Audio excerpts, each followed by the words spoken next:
Good day, sir. It's nice to meet you, and nice to be here at GamesCom talking about Wildstar.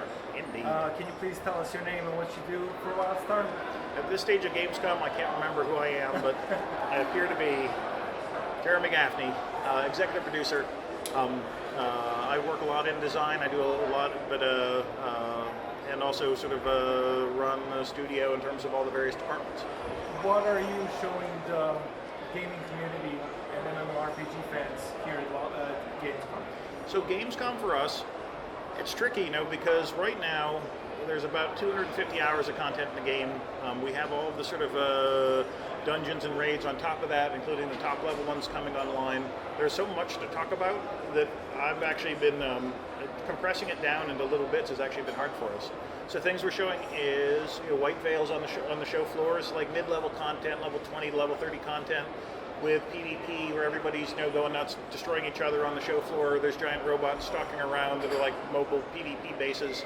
We're talking dungeons, and we're showing sort of group gameplay and how telegraphs really work and how crowd control works. There's a new dev speak that's coming live today on crowd control, and so we've had a lot of questions on that. Business model just got announced, and so we have a ton of questions on that. And so, every slot has been different maybe in what we talk about because there's so much things coming out. You're talking about the whole game, basically. Well, not the whole game, because we got class reveals still coming up, we got raid reveals, we got so many things still in the hopper that, but there's a lot. It's tricky with MMOs, there's so much in an MMO that covering it all in little bite-sized chunks is quite difficult, which is good. Let's talk, though, about the first big announcement that you made just a couple of days ago, which is the financial the business model. The business model. It is a subscription model, which is something that we're used to, but there's a little twist called the credit system. Yeah. And we have several questions about that. It's something that's been used in some other MMOs successfully. It is a good way to prevent gold selling, for example, and to let people that invest a lot of time into the game. And people are very charged up about business models, more than anything else, people tend to hate them. Nobody wants to pay for a game, for God's sake, and we understand that. So our goal is make sure there's options. If you like sub games, you don't care about $15 a month, awesome, sub, no problem. If you hate subs and you want to play for free, okay, once you're in the game, just earn cred, earn gold, sell some of your gold to other players, and earn cred, and just use that and never pay a sub again. Well, okay, that makes sense too. Allowing you some ability to trade basically your cash for other players' time. That's really what cred does with the trading part of that, which is an outlet for what would otherwise go to gold farmers. No, instead it helps other players, and it basically, pays their way into the game in return for you getting some of their gold. That to us is really compelling. It's kind of what we're about in terms of providing some options, and it doesn't, it's not evil. Instead of selling gold ourselves, that's kind of evil. We'd rather have players trade it back and forth amongst each other. Rather than having players whether you're going to get gouged for this or that or the other, how much you're actually paying for the game, and we try to make it up front. So we're trying to do our best walk, I think, of giving you some options without being evil about it. We have some practical questions about the credit system, and what I'm seeing is that suddenly gold as a currency in game it gains a lot more weight than it does regularly, because now you have gold as a method of extending your time in the game. Yep. And so it becomes a real life currency all of a sudden, where you've traded, as you said, time for gold for game time. Yeah. There's probably a game designing challenge in that, because now you suddenly have to provide enough ways to earn gold for the players, and at the same time not let inflation run amok. So how do you face those challenges? There's a couple of guys on the team who have degrees in econ and economics. And what they do is both troll through data to make sure that the faucets work well, enough gold enters, and the sinks work well, which is enough gold leaves. And there is, as part of the don't be evil part of things, part of it is making sure the faucets are actually fun. Getting constantly gouged for gold piece costs and everything would feel punitive. And so what can we do that's fun that you want to spend your gold pieces on? Buying gear is tricky. Buying new swords and stuff. Well, that gets there's not a great feeling to that if this guy beat you up because he has better stuff. Luckily, we have outlets like mounts is an obvious one, but housing. Well, there's a lot of things available for gold in housing, and so there's a constant desire to, I can unlock a new dungeon this week, or be able to add new mini game, or set of challenges, or new quests to my house, or buy a better garden, or buy a mine where I can harvest gold out of it for a week. There's lots of great gold sinks as kind of part of that. And then war plots is a whole other level of that, because there's both building your plot and maintaining it. There's a lot of gold required to do that, and so that's an excellent sink for gold pieces. In general, this is overbroad, and our econ guys will disagree with me about the basics, but in general, soloers are the ones who have the best faucets to be able to gather gold. But then the group gameplays tend to remove a lot of gold from the economy through maintenance or through purchasing things that last for a limited time. And so, in general, those are the broad outlines of the economy. But the details of that are very, very different. In some places, there's great faucets there's great faucets for group players in some places, and great sinks for solo players in some places. Yeah. The main thing I wanted to ask is, what are the main mechanics through which players will be able to earn enough gold to buy credit? So, is it by running dungeons do you get some rewards that are gold worth, or do you have to do crafting and gathering, and that's the best way to earn gold? And is gold price in game going to be just very big and strong, that every gold piece is going to be because of the link with the game time? Let me answer that in a bit of a complex fashion, because I actually haven't been asked that question before.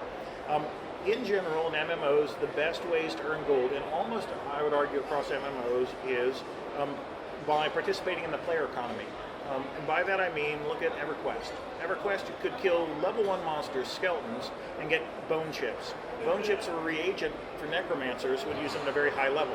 And so, most things that drop in the world don't scale. You know what I mean? Like, it's very, very hard to have a valuable item drop to a level 1 player that you could sell to a vendor for a lot of gold. That would be broken economy-wise fairly quickly. But because high-level players value this, look at a copper ore in World of Warcraft. Yeah. We're 8 million years after launch, and still copper ore is valuable. That's a well-designed economy. And so if you're a new player playing WoW today, I haven't played it very recently, but if I did, I'd imagine it's the same.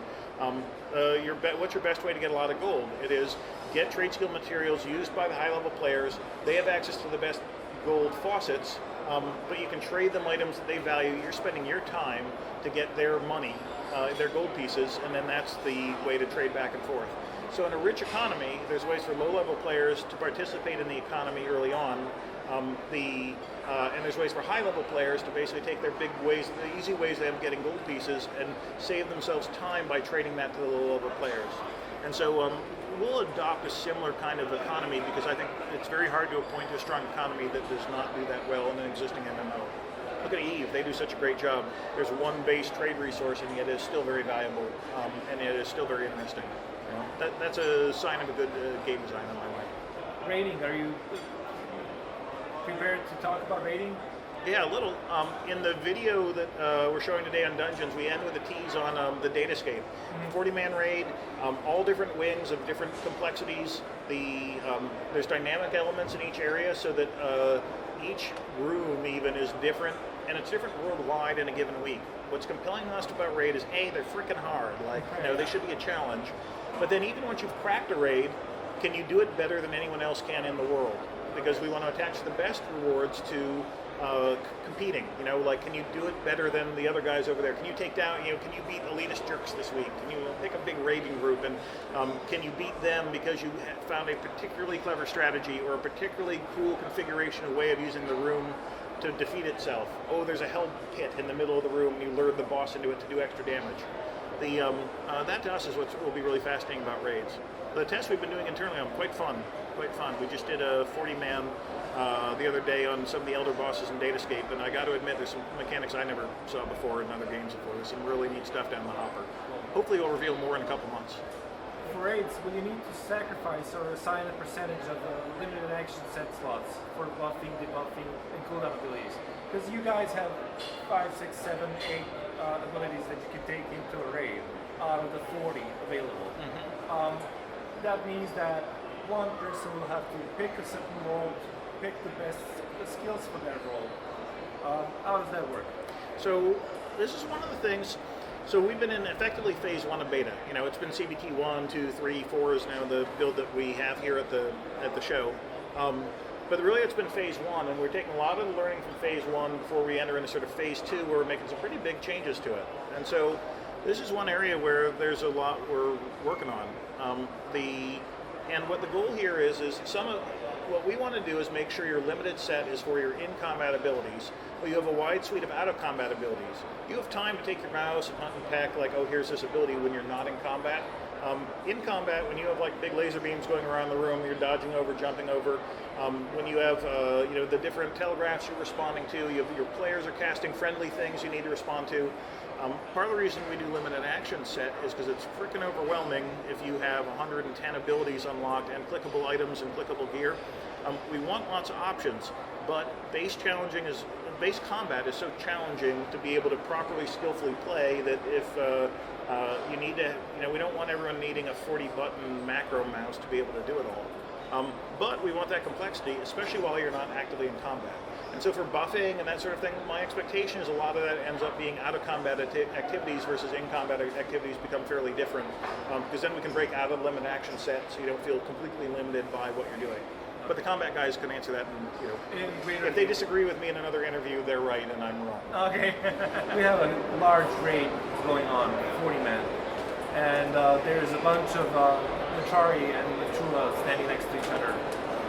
How can I see my character? Well, is there, did you see problems with that in your testing?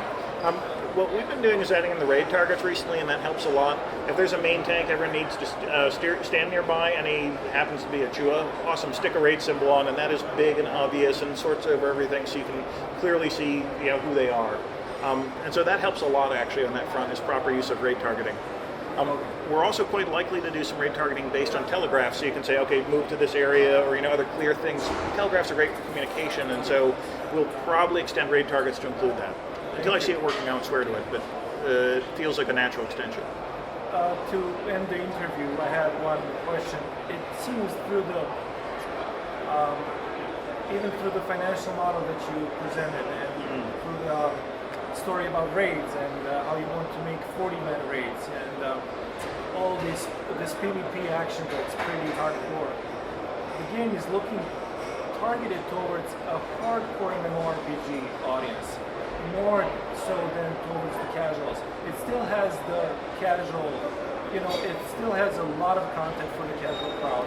It's not unfriendly, but there seems to be a focus or an effort to provide a hardcore MMORPG gamer with content that will challenge them. Is that something you would say is the goal of Wildstar development? The goal, it's a good question. The goal is actually a bit broader, which is we want to make a game which captures new players, it captures noobs, and then it trains them and it creates an army of like elite players who are very skilled. And so what we do is, level 1, you see your first telegraph of the, you're on the Ark ship coming to the planet, and right at your first battle, there's telegraphs happening. So we teach you, okay, bad thing, move. And new players seem to understand that. But then we extend it, and it gets very complex. And people have said, oh, telegraphs are so easy compared to, pick an action combat game, compared to Guild Wars or Terra or, you name one. Well, early on, they make things simple, and the reason why is we build a visual language which makes things very complex. If you look through the dungeon video stuff we're doing today, there's some pretty massively complex telegraphs, and whirlwinds start flying all over the thing. Those combats can be complex because we've taught the language, starting at a really low level. And so if we succeed, it'll be that if we can bring new players into the genre and then train them to be hardcore, but to do that, we have to focus on the hardcore first. If we had a game, the hardcore playing like, it sucks, then why do you level up to max level? Why do you do all the Elder Game stuff unless that's compelling? You shouldn't. You should spend your time in a game that does that well. And so for us, we don't think any game really fills that slot well right now. And so that's the game that we want to be, is that, where we can take a new player who've never played an MMO before, and by the time they leave, they're in a state of shock because now they're leaving now, having been led nicely into group gameplay from that into low tier rating, into high tier rating, into being the elitist. That is that's a curve that no one, I think, has nailed well for quite a long time. I agree. Thank you very much, sir, for this interview and for all of you.